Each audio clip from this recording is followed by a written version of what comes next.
त्यांनी आपले आमरण उपोषण मागे घेतले आणि उद्यापासून आता साखळी उपोषण केलं जाणार असं जरांगेंनी म्हटलंय। आपले सहकारी सुद्धा या साखळी उपोषणात सहभागी होतील अशी माहिती जरांगेंनी दिली। आज संध्याकाळी ते 5 वाजता माध्यमांशी सुद्धा संवाद साधणार आहेत। त्यात नेमकी आणखी कोणती भूमिका स्पष्ट करतात ते पाहणं महत्त्वाचं आहे। लोकशाहीत मूलभूत अधिकारी प्रत्येकाला जाऊन संवाद साधण्याचा माझा तो अधिकारी लोकशाही दिलेला आणि तुमच्यापर्यंत तुम्हाला अधिकारी आंदोलन करण्याचा संकल्प तुम्ही गावागावात महाराष्ट्रामध्ये आंदोलन। सविस्तर माहिती घेऊयात आमचे प्रतिनिधी अभिजित सोनवणे यांच्याकडून।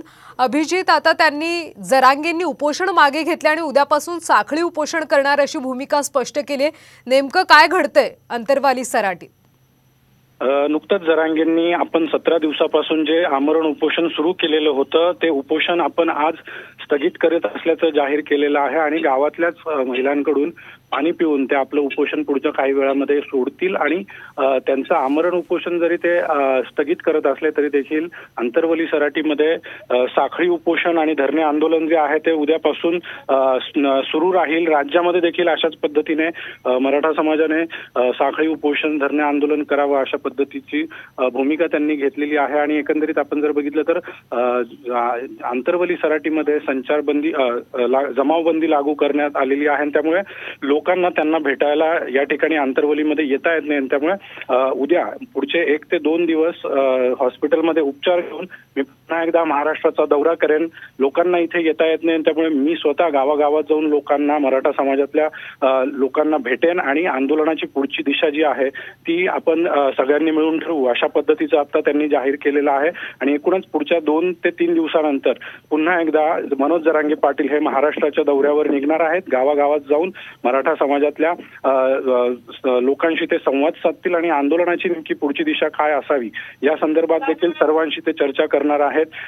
त्यामुळे आता सध्या तरी ते आपलं जे आमरण उपोषण गेल्या 17 दिवसापासून सुरू होतं ते पुढच्या काही वेळामध्ये या ठिकाणी स्थगित करतील। आपण बघितलं तर आज सकाळपासून अंतरवली परिसरामध्ये देखील मोठ्या प्रमाणात पोलिसांचा बंदोबस्त तैनात करण्यात आलेला आहे।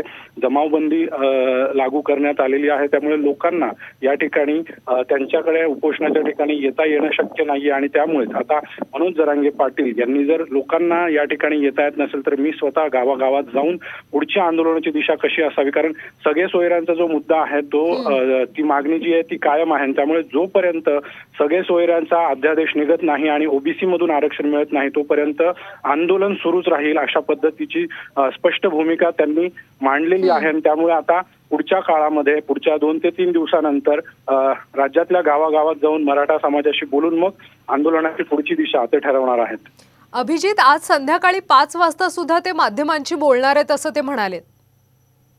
सुरुवातीला 5 वाजेची वेळ माध्यमांशी बोलण्यासाठी त्यांनी दिलेली होती आणि यावेळी ते आपली पुढची भूमिका जी आहे ती जाहीर करणार होते, मात्र ती वेळ बदलण्यात आलेली आहे आणि आत्ताच 3 वाजताच ते माध्यमांशी त्यांनी या ठिकाणी ते संवाद साधतायत आणि आपली पुढची भूमिका जी आहे ती त्यांनी या ठिकाणी स्पष्ट केलेली आहे। आमरण उपोषण स्थगित करतायत। आता गावातल्याच महिलांकडून पाणी पिऊन पुढच्या काही वेळामध्ये ते आमरण उपोषण स्थगित करतील आणि त्यानंतर हॉस्पिटलमध्ये जाऊन उपचार घेतील आणि त्यानंतर मग महाराष्ट्राचा दौरा आणि मग गावागावात जाऊन मराठा समाजातल्या लोकांना भेटून आंदोलनाची पुढची दिशा ते ठरवणार आहेत। सगळे सोयऱ्यांचा अध्यादेश सरकारने काढावा, ओबीसी मधूनच आरक्षण हवंय तोपर्यंत हे आंदोलन सुरूच राहील हे देखील त्यांनी स्पष्ट केलंय। त्यामुळे नक्कीच अभिजित, त्यामुळे आता ते गावागावात जाऊन मराठा समाजाशी बातचीत करणार आहेत, बोलणार आहेत आणि त्यानंतरच ते आंदोलनाची पुढची दिशा ठरवतील असं स्पष्ट केलंय। धन्यवाद या सगळ्या माहितीसाठी। आणि तुम्हीच महाराष्ट्र मागे घेऊन सगळ्या स्वारींची अंमलबजावणी करा। मराठी हा सगळं प्रेमाचं ताट ठेवा, विषारी ताट ठेवा, जड जाईल, आणखी नाराजी अंगावर घेऊ नका। सगळे सोयरे आणि जी मागणी आहे ती आणि त्यानंतर गुन्हे मागे घेण्याची मागणी, या 2 मागण्या संपल्यानंतर तुमचं पुन्हा काही मागण्या असणार आहे का की या 2 मागण्यांवर तुम्ही तुमचं आंदोलन थांबवणार? पहिलेच येणार आहे 6 महिन्यापासून हे म्हणते फक्त शेपूट लांबले, हे शेपूट देतच नाही। पोळ्याच्या दिवशी पाहिलं तिथे मग ते पोळ्या कापीत असतील तसं का नाही, आमचं शेपूट लांब येऊ शिकत कापी पूर्ण सजावट करा ना। आम्ही सांगितलं तुम्हाला सगळ्या शिवारीची अंमलबजावणी करा, नोंदी सगळ्या शिवाला, समितीला मुदत वाढ द्या, हैदराबादचं गॅजेट घ्या, गुन्हे मागे घेतले का आज तर आपण बघतोय उद्यापासून आता साखळी उपोषण आंतरवाली सराटीमध्ये केले जाणार आहे असं जरांगेंनी म्हटले। जरांगेंनी आमरण उपोषण मागे घेतले। थोड्याच वेळात गावातल्याच महिलांच्या हातून पाणी पिऊन ते आपले उपोषण सोडणार आहेत आणि त्यानंतर हॉस्पिटलमध्ये 2 ते 3 दिवस उपचार घेणार आणि त्या उपचारानंतर ते पुन्हा एकदा महाराष्ट्राचा दौरा करणार आहेत। सध्या आंतरवाली सराटीमध्ये जमावबंदी असल्यामुळे लोकांना त्यांच्यापर्यंत पोहोचता येत नाहीये आणि त्यामुळेच ते आता लोकांपर्यंत पोहोचणार आहेत, महाराष्ट्राचा दौरा करणार आहेत आणि त्यानंतर आपल्या आंदोलनाची पुढची दिशा ते ठरवणार आहेत।